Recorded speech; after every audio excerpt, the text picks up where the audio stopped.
एक बार की बात है, एक युवा राजकुमार महात्मा बुद्ध के पास उनसे शिक्षा लेकर उनका शिष्य बनने आया। कुछ दिन आश्रम में रहने के बाद और शिक्षा लेने के बाद भी उस राजकुमार का मन अशांत था। उसके मन में कुछ और ही बातें चल रहा था और उसका मन इधर उधर अभी भी भटक रहा था। तभी कुछ दिन बाद महात्मा बुद्ध ने उस राजकुमार को एक श्रबिका यानी कि एक फीमेल मोंक के घर भिक्षा लेने भेज दिया। जब वह रास्ते में जा रहा था तो उसके मन में ख्याल आया कि जो भोजन मुझे बहुत पसंद थे अब तो वह मुझे खाने को नहीं मिलेंगे। रूखा सूखा जो भी मिलेगा अब से तो उसी में गुजारा करना पड़ेगा। लेकिन जब वह श्रबिका के घर गया तो उसने देखा कि उसके थाली में वही भोजन परोसा गया है जो उसे सबसे ज्यादा पसंद था।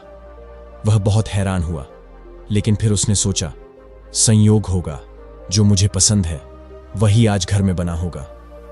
वह भोजन करता है। तभी उसके मन में बातें चल रहा था कि रोज तो भोजन के बाद वह आश्रम में 2 घड़ी विश्राम करता था, लेकिन आज तो खाने के बाद धूप में ही वापस लौटना पड़ेगा। लेकिन तभी उस श्रबिका ने कहा, भिक्षु, बड़ी कृपा होगी अगर आप भोजन के बाद 2 घड़ी विश्राम कर लें तो। राजकुमार बहुत हैरान हो गया कि जब वह विश्राम के बारे में सोच ही रहा था तभी श्रबिका ने भी उसे विश्राम के लिए कैसे कह दिया। फिर उसने इस बात को यह सोचते हुए टाल दिया कि संयोग ही होगा।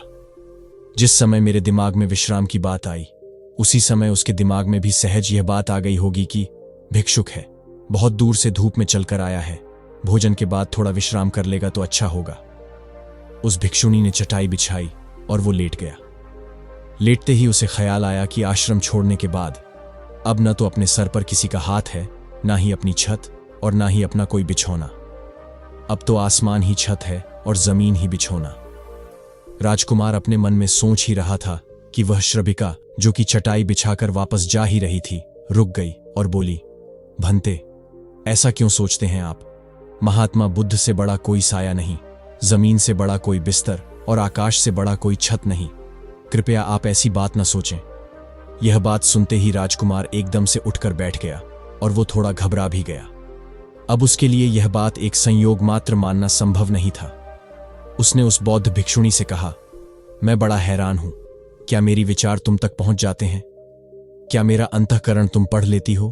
क्या तुम मन की बातें जान जाती हो? उस श्रबिका ने कहा, जी हां। राजकुमार ने बड़े आश्चर्य से पूछा, लेकिन कैसे? तब उस श्रबिका ने कहा, पहले तो मैं स्वयं के विचारों का निरीक्षण शुरू किया था, खुद के दिमाग में आने वाले विचारों पर ध्यान देना शुरू किया था। अब तो हालात उल्टे हो चुके हैं। स्वयं के विचार तो निरीक्षण करते करते छीन हो गए हैं, गायब हो गए हैं, विलीन हो चुके हैं। पूरा मन निर्विचार हो गया है। अब मेरे मन में खुद का कोई विचार नहीं आता, लेकिन अब तो जो कोई भी मेरे आसपास होता है उसके विचार भी मेरी निरीक्षण में आ जाते हैं। मैं उसके विचार भी पढ़ लेती हूं, मैं उसका मन पढ़ लेती हूं। वह भिक्षु एकदम से घबराकर खड़ा हो गया और उसने कहा, मुझे आज्ञा दे, मैं जाऊं। उसके हाथ पैर कांप रहे थे, माथे से उसके पसीने छूट रहे थे। उस श्रबिका ने कहा, इतने घबराए हुए क्यों हो? इसमें घबराने वाली क्या बात है? लेकिन भिक्षुक भी रुका नहीं। वह वापस लौटा और आश्रम में पहुंचते ही उसने बुद्ध से कहा, क्षमा करें मुझे बुद्ध, उस द्वार पर दोबारा भिक्षा मांगने ना जा पाऊंगा। गौतम बुद्ध ने कहा, क्यों, तुमसे कोई गलती हुई? वहां कोई भूल हुई तुमसे? उस भिक्षुक ने कहा, ना तो भूल हुई है ना कोई गलती। बहुत आदर सम्मान मिला और जो भोजन सबसे ज्यादा प्रिय था वह भी मिला। लेकिन वह जवान श्रबिका दूसरे के मन के विचारों को पढ़ लेती है। कुछ भी मन में विचार चलते हैं वह जान जाती है, बता देती है। यह तो बड़ी खतरनाक बात है, क्योंकि उस सुंदर जवान श्रबिका को देखकर मेरे मन में तो काम वासना भी उठी थी, विकार भी उठा था, उसके प्रति कुछ गलत विचार भी उठे थे। वो सब भी पढ़ लिया होगा उसने। अब मैं वहां कैसे जाऊं? कैसे उसके सामने खड़ा हो पाऊंगा? उससे आंखें कैसे मिला पाऊंगा? वो श्रबिका तो मेरे विचार पढ़ लिया होगा जो मेरे मन में चल रहा था उस समय। वो श्रबिका मेरे बारे में क्या सोचेगी? मैं उसके पास दोबारा नहीं जा सकूंगा। बुद्धा, मुझे क्षमा करें। बुद्ध ने कहा, वही जाना पड़ेगा। अगर ऐसी क्षमा मांगनी थी तो भिक्षु बनने की कोई जरूरत नहीं थी। तुम्हें मैं जानबूझकर वहां भेजा था और जब तक मैं मना ना करूं तुम्हें रोज वहीं जाना पड़ेगा। महीने, 2 महीने, वर्ष, 2 वर्ष, निरंतर। अब यही तुम्हारी साधना है, लेकिन होशपूर्वक जाना, भीतर से जागे हुए जाना और देखते हुए जाना कि तुम्हारे अंदर कौन से विचार उठ रहे हैं, कौन सी वासना उठती हैं, और कुछ भी मत करना। उन विचारों और बुरी वासना से लड़ना मत, उन्हें जबरदस्ती दबाने की कोशिश मत करना, उसे रोकने की कोशिश मत करना। दिमाग में जो भी विचार आ रहे हैं उन्हें आने देना। तुम्हारा काम है उन विचारों का निरीक्षण करना, उन्हें ध्यान से देखना। इसलिए तुम जागे हुए जाना, देखते हुए जाना कि भीतर क्या उठता है, क्या नहीं उठता। वह भिक्षु दूसरे दिन भी वहीं गया। एक बार के लिए सोच ले कि उसकी जगह आप ही जा रहे हैं और वह श्रबिका आपका मन पढ़ लेती है। वह बहुत सुंदर है, बहुत आकर्षक है, बहुत सम्मोहक है, पर वह मन पढ़ लेती है। हां, अगर वो मन नहीं पढ़ पाती या आपको ना पता होता कि वो मन की विचारों को पढ़ लेती है, तब आप मन में कुछ भी सोच सकते हैं। लेकिन आप आज क्या करेंगे? यदि आप आज जा रहे हैं उस भिक्षुक के जगह भिक्षा लेने, वह भिक्षुक रास्ते पर चल रहा है, बहुत खतरे में है, अपने मन को देख रहा है, जागा हुआ है। आज पहली बार जिंदगी में वह जागा हुआ चल रहा है। जैसे जैसे उस श्रबिका का घर को करीब आने लगा, उसका होश बढ़ने लगा।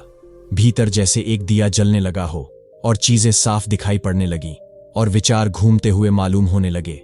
जैसे ही उसने घर की सीढ़ियां पर कदम रखा, एक सन्नाटा सा छा गया उसके अंदर। उसे परिपूर्ण जम गया। अपना पैर भी उठाता है तो उसे मालूम पड़ रहा है, एक सांस भी आती जाती है तो वह भी उसे मालूम पड़ रहा है। मन के अंदर जरा सा भी विचार का कोई कंपन आता या वासना की लहर उठती तो वह भी उसे दिखाई पड़ रही है। वह जैसे ही श्रबिका के घर के अंदर गया, मन में और भी गहरा शांत हो गया। वह बिल्कुल जागा हुआ है, जैसे किसी घर में दिए जल रहा हो और एक एक चीज कोना कोना प्रकाशित हो रहा हो। वह भोजन को बैठा, उसने भोजन किया, वह उठा, वह वापस लौटा। वह उस दिन नाचता हुआ वापस लौटा और आकर बुद्ध के चरणों में गिर पड़ा और उसने कहा, बुद्धा, आज अद्भुत बात हुई। जैसे जैसे मैं उसके निकट पहुंचा, वैसे वैसे मैं जागा हुआ हो गया। मैंने पाया कि विचार तो गायब ही हो गए, कामनाएं व वासनाएं तो खत्म ही हो गए। और मैं जब उसके घर में गया तो मेरे भीतर पूर्ण सन्नाटा था।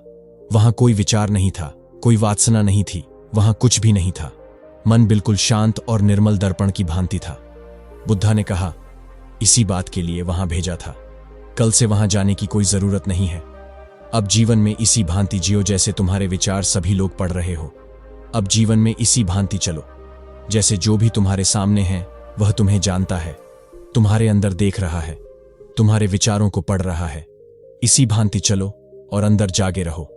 जैसे जैसे जागरण बढ़ेगा, वैसे वैसे विचार वासना खत्म होती चली जाएगी। जिस दिन जागरण पूर्ण होगा, उस दिन तुम्हें जीवन में कोई कालिका, कोई विचार शेष नहीं रह जाएगा। उस दिन एक आत्मक्रांति हो जाती है। इस स्थिति के जागने को, इस चैतन्य के जागने को मैं कहता हूं विवेक का जागरण। दोस्तों, इस कहानी से हमने सीखा कि यदि हम अपने दिमाग में एक बात को बैठा लें कि सामने वाले के बारे में हम जो भी सोचते हैं वो उसे पढ़ रहा है, उसे भी पता चल रहा है, तो हमारा दिमाग अपने आप किसी के भी बारे में बुरा सोचना कम कर देगा, यह बंद कर देगा।